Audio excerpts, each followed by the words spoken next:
O Gustavo Gayer, ele é acusado de fazer o quê? Aqui o Gustavo Gayer, né? Ele é um deputado federal lá de Goiás, é um cara que tem um histórico muito controverso, uns acidentes de trânsito que parece que ele estava alterado, que provocaram mortes, que ele nunca respondeu adequadamente a esses casos, foi mais de um caso envolvendo direção e substâncias que alteram a cabeça da gente, sabe? Não sei se era bebida, não sei se era droga, não sei o que era, mas ele estava alterado segundo os processos que envolvem os casos de acidentes que envolveram ele. Gustavo Gayer é figura central de esquema para desviar verbas parlamentares. Essa matéria é do ano passado, tá? 2024, que foi quando começou a investigação, foi antes da eleição para prefeito ainda. E o Gustavo Gayer, na época, estava apoiando um candidato lá em Goiás, que perdeu a eleição, diga-se de passagem, e ele falava que isso aí era perseguição do Xandão, justamente para atrapalhar os planos dele na eleição para prefeito, porque ele tinha um candidato lá em Goiânia, né? Só que a investigação seguiu, foi andando, o inquérito foi correndo, e agora a Polícia Federal indiciou o Gustavo Gayer, ou seja, ela chegou à conclusão de que ele é culpado do desvio de cota parlamentar. O que ele fazia, Gustavo Gayer? Segundo a Polícia Federal, tá? Isso segundo a Polícia Federal. Ele pegava o dinheiro da cota parlamentar, que é o dinheiro que você usa para manutenção do gabinete do deputado, para pagar correio, combustível, aluguel de escritório, porque você pode ter um escritório na sua cidade alugado com a verba da cota parlamentar, né? O que o Gayer fazia? Alugou um prédio que ele disse para a Câmara que era o escritório político dele, lá em Goiânia. Só que aí quando o pessoal foi lá ver, o que tinha lá? Uma escola de inglês, que era dele também. Então, assim, ele usava cota parlamentar para pagar aluguel de uma empresa particular dele, alegando que aquele espaço, na verdade, era um escritório político. E não era, né? E tem mais, ele também teria direcionado dinheiro para uma entidade que foi criada, e ele meio que comprou essa entidade, ou arranjaram um jeito dele ter acesso a essa entidade, era uma OCIP, uma organização social sem fins lucrativos, que na verdade, né, enfim, ele direcionava dinheiro para essa ONG, teria inclusive falsificado documentos para poder atualizar a documentação da ONG, para ela poder receber as verbas, e isso também teriam sido desvios cometidos pelo Gustavo Gayer.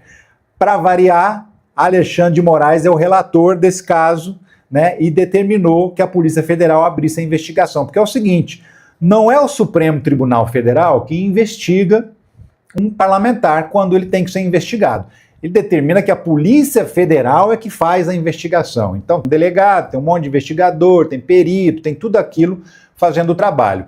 Esse trabalho, ele é submetido ao Alexandre de Moraes de tempos para ele ver se está tudo ok e quando tem algum pedido, sei lá, busca e apreensão, pedido de prisão. O celular do Gayer foi apreendido, eles fizeram busca e apreensão em vários locais para poder pegar documentação e comprovar essa denúncia. Então, quando chega ao ponto da polícia indiciar, é porque realmente tem muitos elementos, tem muitos indícios, não é à toa que chama indiciar, né? Tem muitos indícios de que ele realmente cometeu o crime de desviar dinheiro da cota parlamentar. Mais um bolsonarista desviando dinheiro da cota parlamentar, segundo a denúncia da Polícia Federal. Agora, o que acontece com o Gustavo Gayer? Esse indiciamento vai para a Procuradoria-Geral da República, vai para a mão do Paulo Gonet, porque como ele é deputado federal, ele tem foro privilegiado, só pode ser investigado com autorização do Supremo e só pode ser processado no Supremo. Então, se o Paulo Gonet concordar que realmente tem um indício de culpa, ele vai fazer a denúncia para a Justiça do Gustavo Gayer. E se ele denunciar o Gustavo Gayer, ele vai então virar réu, né? Se o STF aceitar, ele vira réu nesse processo. E caso seja condenado, é uma ação criminal também. Então, mesma coisa. Caso seja condenado, se ele estiver no mandato, pode ser que seja condenado daqui a um ano, pode ser que seja condenado antes das eleições, mas assim que ele for condenado, ele também perde os direitos políticos, ele também fica inelegível por 8 anos, com base na lei da ficha limpa, mas não só 8 anos. Se ele for condenado, por exemplo, a 5 anos de prisão, ele vai ficar inelegível durante todos os 5 anos do cumprimento da pena, quando termina, mais 8 anos pela lei da ficha limpa, ou seja, ele ficaria 13. Então, assim, é o tempo da condenação mais 8 anos da lei da ficha limpa. Eu espero que esse processo corra rápido, que ele seja julgado logo, de preferência antes das eleições do ano que vem, para já estar inelegível, e o eleitor de Goiás ter uma opção a menos de gente ruim para votar, porque já não está faltando opção de gente ruim lá em Goiás para o pessoal votar, porque está cheio de bolsonarista candidato lá, né? Mas vai ser um a menos para enganar as pessoas, para poder tomar o voto que deveria ser dado para alguém que realmente está preocupado com os interesses de Goiás e os interesses do Brasil, né? E esse voto acaba indo para alguém que só está preocupado com os próprios interesses. Então, tomara que seja julgado rapidamente e responsabilizado por esse caso também, tá? Tem uma outra história muito boa, que é do filme do Bolsonaro. Você está sabendo da história do filme do Bolsonaro, né? Um filme falado em inglês, tal. Chamaram o ator que fez o Jesus Cristo na Paixão de Cristo, do Mel Gibson, que é um filme horroroso, diga-se de passagem, muito ruim, muito sanguinolento, muito violento, uma coisa... Inclusive é um filme, assim, muito ligado ao fanatismo religioso do próprio diretor, que era o Mel Gibson. Agora o cara vai interpretar o Jair Bolsonaro, né? Mas filme sobre Bolsonaro entra em polêmica com denúncias de agressões e comida estragada no set. Pois é, a produção é brasileira, é de uma produtora brasileira, que tem vínculos aí com o bolsonarismo, conforme a gente vai falar na sequência aqui, né? E aí é o seguinte, o que está tendo lá? Os figurantes, o pessoal da equipe técnica estava reclamando que a comida estava estragada, estava reclamando de agressividade dos diretores, do pessoal da produção, né? De agressão física e verbal. Eles estavam fazendo esse monte de denúncias aí. O que acontece? A SATED, que é o Sindicato dos Trabalhadores de Arte e Espetáculo, né? Que é o Sindicato dos Artistas e dos Técnicos, em empresas de diversão e espetáculo, por isso que é SATED, Sindicato dos Artistas e Trabalhadores em Espetáculos, acho que é de diversão também. Denúncias graves atingem set de filmagem sobre Jair Bolsonaro. A SATED fez uma fiscalização. Eles foram lá no set, porque o filme está sendo gravado em São Paulo. E aí eles foram lá verificar essas denúncias, porque eles disseram que era muito grave as denúncias que chegaram à SATED, de más condições de trabalho, de desrespeito aos direitos dos trabalhadores que estão trabalhando nesse filme. A gente sabe que quem é o produtor principal desse filme é o Mário Frias, que é deputado federal do PL, que é aquele ator da Malhação, lembra dele? Então, não lembra, né? Eu também não. Mas eu sei que ele era ator da Malhação, porque eu já li sobre isso, mas eu não lembro que eu não assistia Malhação também. Mas enfim, era um ator da Malhação que virou ministro, acredite se quiser.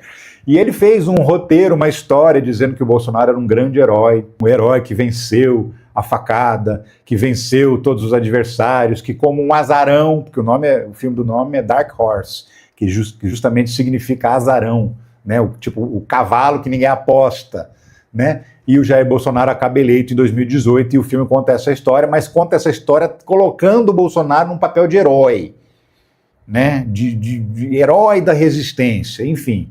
O filme já tá ruim, já de cara, né? Nem tá pronto, já tá tendo problema, né? Olha esse problema, então. Beyoncé aciona a justiça após filme sobre Jair Bolsonaro usar música da cantora. Providências legais. O que acontece? Soltaram um teaser. O teaser é um pedacinho, algumas cenas do filme para meio que já ir esquentando a galera, pra galera ver do que se trata e tal. Nesse teaser colocaram uma música da Beyoncé, sem autorização, ou seja, já tem corrupção até no filme. Você tem uma ideia da situação que esse filme tá, né? Ele pega uma música de uma artista internacional sem autorização, coloca num videoclipe e divulga. Entrega isso para a imprensa, divulgou, né? E aí, rapidamente, era um vídeo no YouTube. O que o YouTube fez? Foi lá e deu um strike, derrubou o vídeo, justamente por conta do uso indevido da música da Beyoncé. Ela foi lá e meteu bronca e vai processar os produtores do filme também, tá?